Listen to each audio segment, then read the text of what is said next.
Hello everyone, this is LockoS, and welcome to another video covering the different taskings that you will need for AI air groups to do their jobs. This will be the last one, hopefully, of the series. We only have left to really go the support groups for aircraft, and then we're also going to cover helicopter groups for a little bit because they have a very uh, similar yet even limited tasking group just because of their nature. So we're going to go ahead. One of the support groups, one of the support taskings that you can have is AFAC, which is Airborne Forward Air Controller. This is basically an airborne JTAC, and if you don't know what a JTAC is, it's basically a unit that is out in the field. Its job is to find enemy ground targets, mark the enemy ground targets, and get your rounds onto target. Its tools of doing so is you have smoke rockets. If you needed to, basically, if you need to just use dumb rockets, and in the old days, on older days, they would if you just want to get a rough idea where a target is, you would fire. You can either use a smoke grenade, smoke mortar round, or for if it's an airborne unit, a smoke rocket, just to get like a general idea of where the target is. If it's at night, you can use these pods here. These are these pods, the SUU-25. There are 8 target flares. There are 8 target marker flares in each pod, and you basically fly high over the target, roughly over the target area.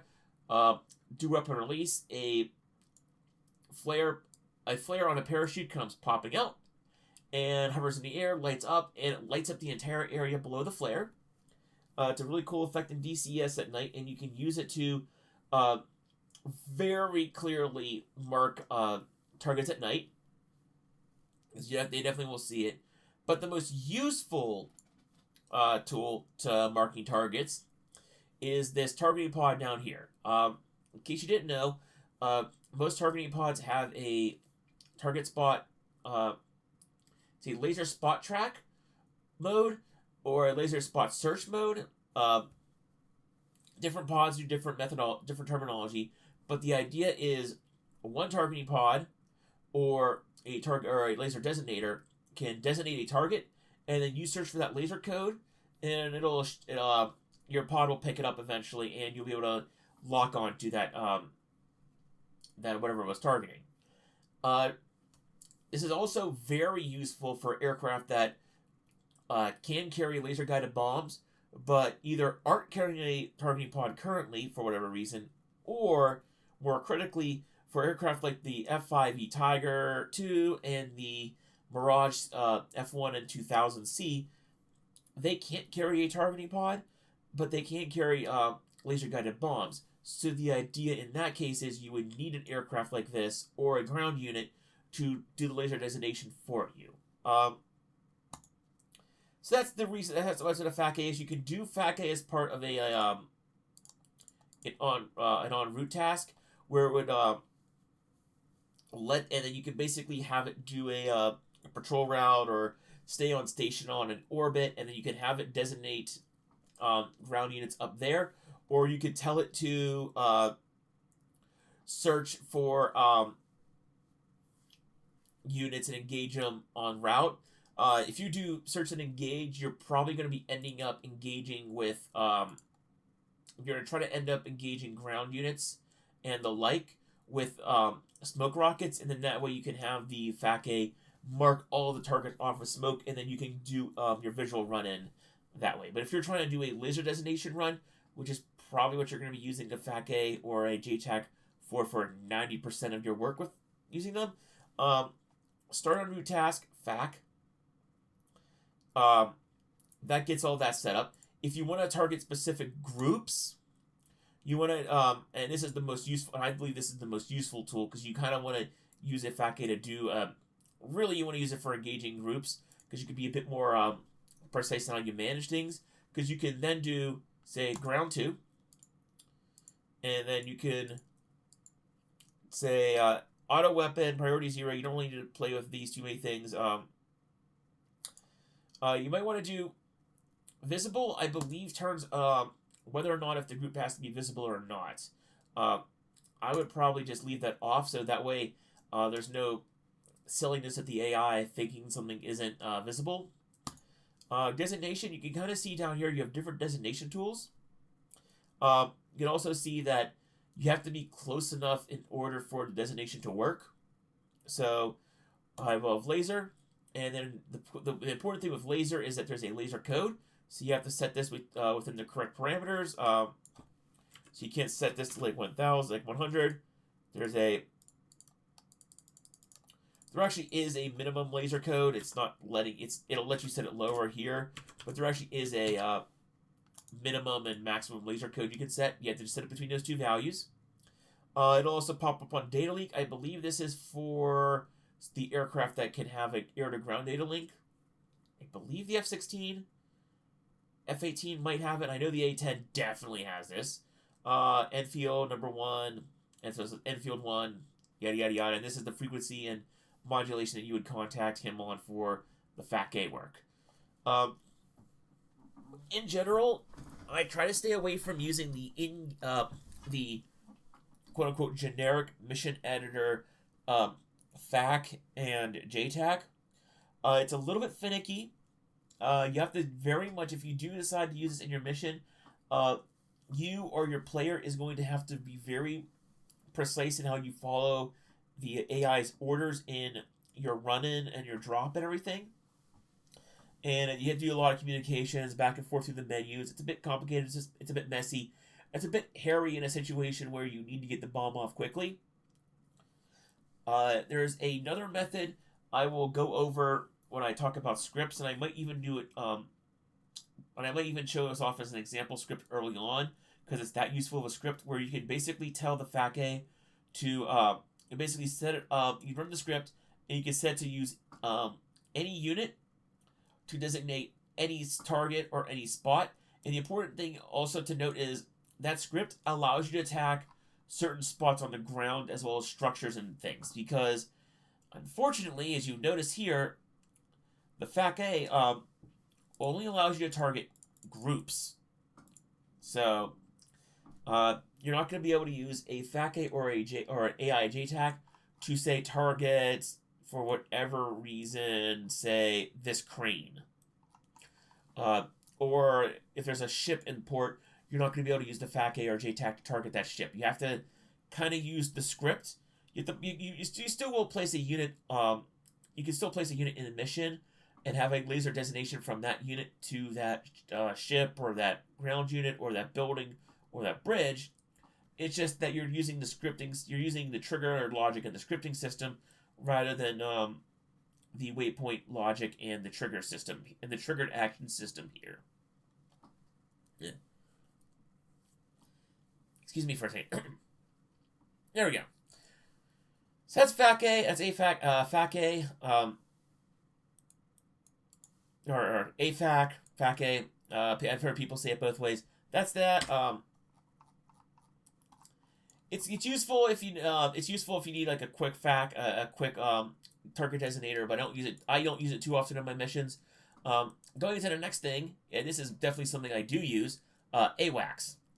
AWACS has two different flavors, but there's a NATO AWACS, which is the E2 and the E3, and the quote-unquote Red 4 AWACS, which is the A50 and the KJ2000. I say there's two different flavors because E2 and E3, one of the primary purposes of AWACS is data link. The E2 and the E3 can transmit on the NATO style data links of the U.S. aircraft, whereas the A50, I believe, can transmit to Su-33s, maybe Su-27s and MiG-29s. I know for a fact that the A50 can transmit to Su-33s for certain. KJ2000, I believe, can only transmit to the J. I think it's the J11 is the Chinese flanker variant. Possibly, I believe it can transmit to the JF17. Not 100% certain. I don't play the JF enough to actually know for certain, but do know that with AWACS, you want to pick an AWACS that is roughly compatible with your nation in order to get data link functionality if it has it. Second functionality, though, is AWACS do actually have an AWACS reference task. So at spawn, they will automatically have AWACS reference started. If you want to start it, you can also have an en route task. You can also select it there too. Other than that, they have the same thing as always. AWACS do also have a refueling task if you need them to be up in the air for a very long time. It's something you could do for certain missions. If like you're running a server and you want to make certain that they're topped off, you can do that. Other than that, the most important thing with AWACS is keep an eye on this frequency. This is the frequency that aircraft will have to use in order to get in contact with the AWACS to get AWACS bogey dopes and Brock calls. So if you want to actually talk to the AWACS to get talked on the target, you need to have this frequency up and running. So, the tanker refueling task is the next one, and this one is also sort of split along two different divides, although this one is more based on refueling system. Weirdly enough, Russian tankers can refuel American aircraft if they use the drogue system. So you have drogue tankers, which is basically, by the way, I should mention what a drogue tanker is. A drogue tanker system is one where you have basically a flexible hose with a basket on the end, and these kind of aircraft, the aircraft that use it generally have a little probe that pops out. Sometimes it's fixed, sometimes it's retractable. You get the probe out, you put it into the basket, it connects, and then it transfers fuel like on a hose that extends from usually one of these pods at the end of the tanker that hangs out. Russian aircraft use probe and drogue. I do know that for at least DCS purposes, the Russian probe and drogue system and the American probe and drogue system are both interchangeable. So no need to worry about that. It's just probably a quirk in DCS. And really, it just makes game life and our life simpler, because then you just don't have to worry about that system too much. Before I get too deep into that, the other system is the boom refueler, and boom refuelers are only used by U.S. Air Force aircraft. So U.S. Air Force aircraft use the boom refueler, and the only one we have in game is the KC-135. So you'll use this to refuel other. You can use this to refuel larger U.S. aircraft like the like C-130 Hercules, some of the other support aircraft like the what's it called? The E-3 Sentry can be refueled using this. The A-10, F-15, F-16. I believe the F-4E that we're eventually getting from Heapler also is a boom refueler. So you can use this to refuel U.S. Air Force aircraft. Other than that, both boom and drogue refuelers need to keep an eye on this frequency tab. This is how you get in contact with the refueler. Now, tasking is important here. The tanker task is what sets it up to perform the refueling task, just like the AWACS task tells the AWACS aircraft to set the AWACS task. You want to refueling aircraft usually have a TACAN system on board. Their TACAN system is slightly different. You want to set airborne TACAN stations. The general, I want to say the convention. I'm not quite sure if it's a standard or something that's set hard in the real world, but the convention is for airborne TACAN beacons for refuelers are set to the Y channel, and then tanker is a generic call sign, and then you want to assign the TACAN beacon to the refueler. And of course, set the channel. Orbit, this is something that you want to do for refuelers. You can have the refuelers refuel in really any pattern you want. You can set up your own pattern like this, where you get rid of orbit, and then go to add waypoints, and you can have them literally fly back and forth in a straight line, refueling. You can set up any kind of like weird pattern for refueling that you want, but the general for if you want to have them on station for a significant amount of time refueling,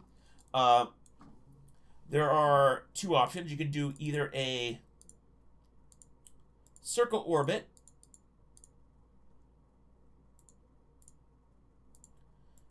it's interesting. A circle orbit is there was another orbit pattern called a racetrack. I want to see if it's underneath a different section now.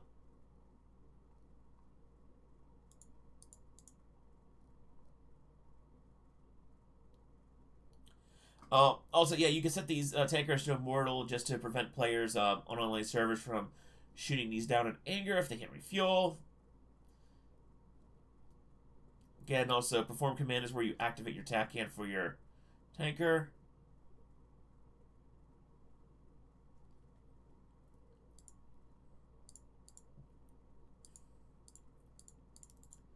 Okay, so I'll be, that's a thing, I guess.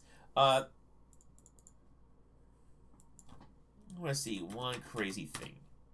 I want to see if that does it. Nope. So there was two patterns before for orbiting circle and racetrack. I guess nowadays for, I don't know if it's a bug or something or not, but currently the only thing you can set up is a orbit, which is a circular orbit.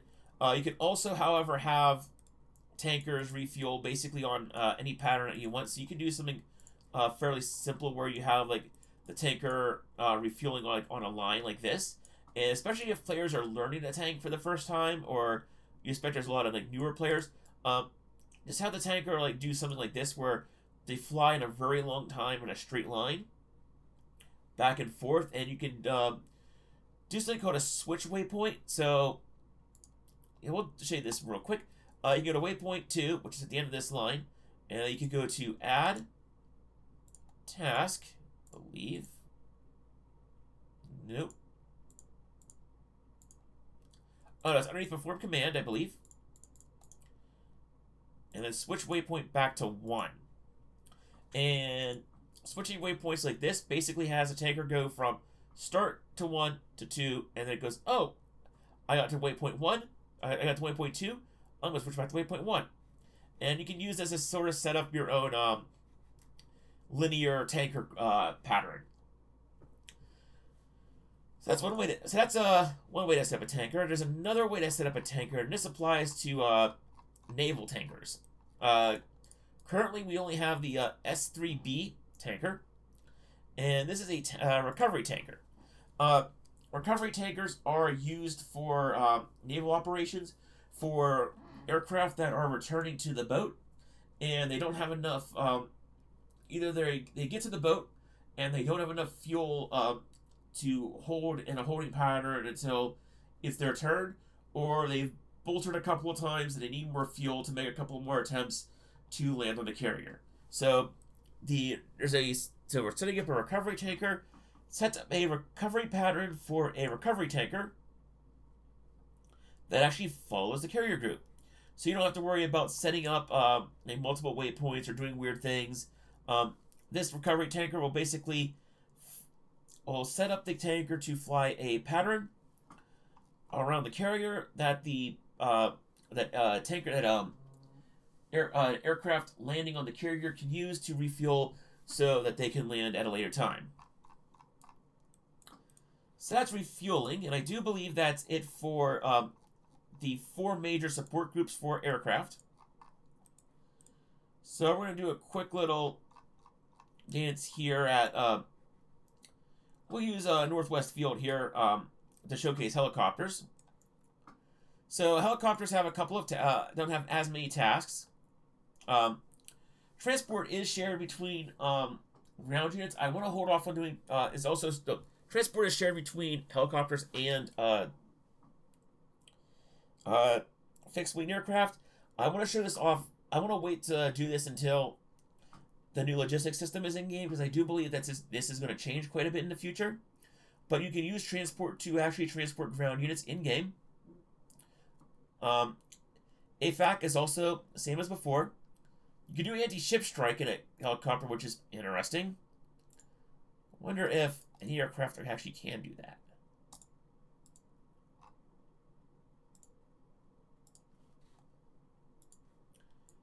Well, there's some brave, bold choices in the helicopters to do an anti-ship strike in, but... Wait, it's an anti... Well, that's a brave choice. You learn something new every day. So yeah, you can actually have helicopters do anti-ship strikes with Penguin missiles. This is one of those lesser known missiles throughout NATO lore, but you can have that happen. But we're going to go ahead and focus on what the player helicopters can do. CAS is very much like CAS, like a fixed wing aircraft for both players and AI, where you're targeting ground units. Very similar tasking, where you can attack ground units, attack groups.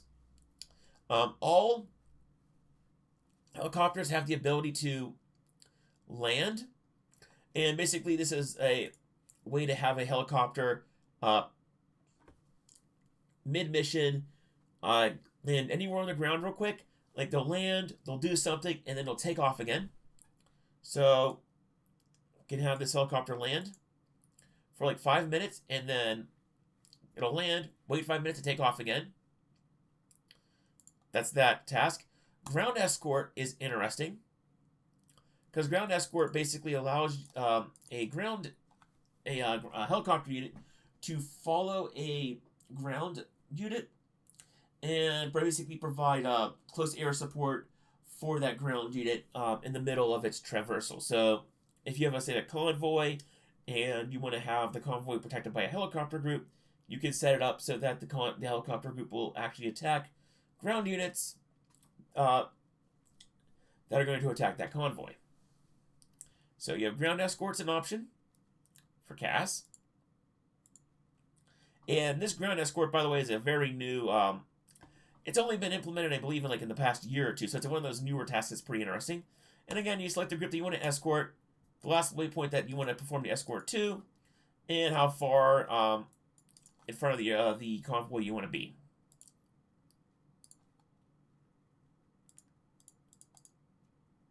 And then you have the regular CAS task. You have the regular perform command tasks. And you have the regular option tasks.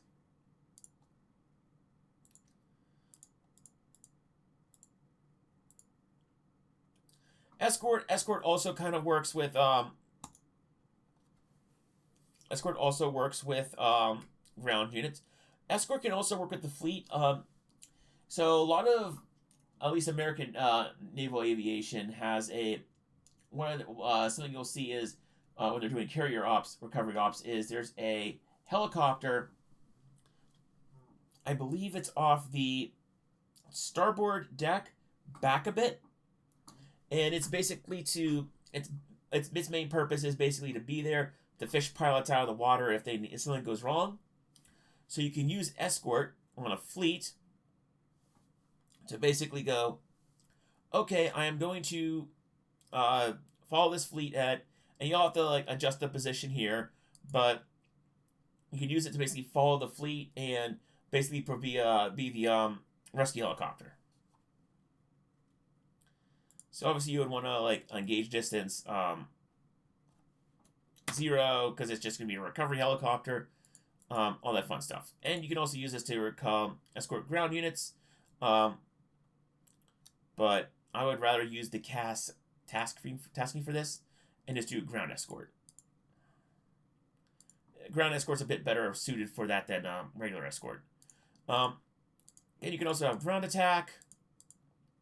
You can have, again, same as the other ground attack tasking. You can have the helicopters bombard a area of the ground with rockets or gunfire. And all sorts of fun there. And transport's probably the best, the biggest thing for helicopters, and especially for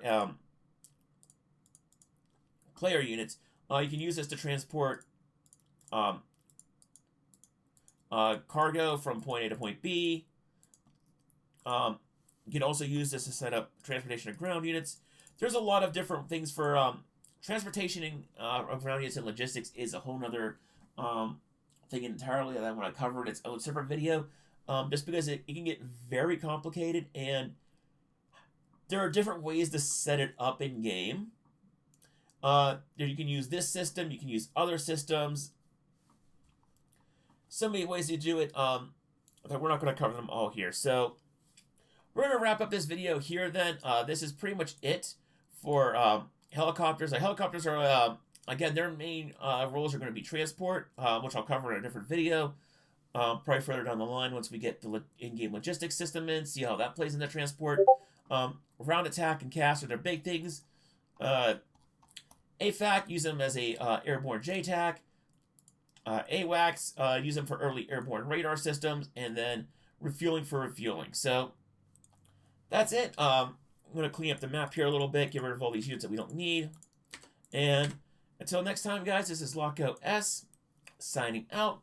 And hopefully, I'll see you next week, where we'll probably talk, I believe next week's video is going to be on ground unit AI.